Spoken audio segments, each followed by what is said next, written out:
خودی کا سر نہاد لا الہ الا اللہ۔ ادھر مولانا نے کہا کہ وہ لوگ جو بدکاریاں کرنے چاہتے تھے، جب ان کے عالم درویش اور پبلک خود گندی ہو گئی، انہوں نے نبیوں کو بھی نیچے اتار لیا کہ وہ کون نیک تھے، وہ یہ زنا کرتا رہا، وہ شراب پیتا، ساری برائیاں بائبل میں مرض۔ یہ عورتوں کا قصہ جب بیان کیا نا، وقت ہو گیا، یہ مولانا کو سمجھا دے ہندوازم میں کتنے گندے ہیں لوگ۔ یہ اپنے مندروں میں پنڈت سناتے تھے، عورتیں جوان بیٹھی ان کے سامنے کہ سری کرشن مہاراج جو نا 100 گوپی خوبصورت عورتیں نوجوان کپڑے اتار کر دریا کے کنارے نہا رہی تھی۔ سری کرشن مہاراج نے ان کے کپڑے اتارے، اٹھائے، درخت پر چڑھ گئے۔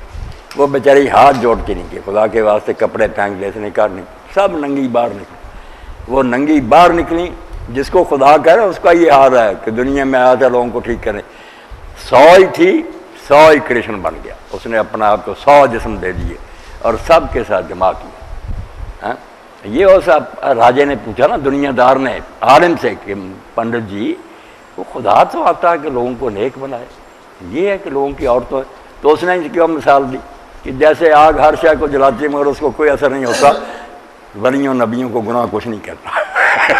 انا للہ و انا الیہ، یہ امتوں کے بیڑے غرق ہونے کی مثال۔ اللہ سبحان ربك رب العزة عما يصفون وسلام على المرسلين والحمد لله رب العالمين وصلى الله على سيدنا محمد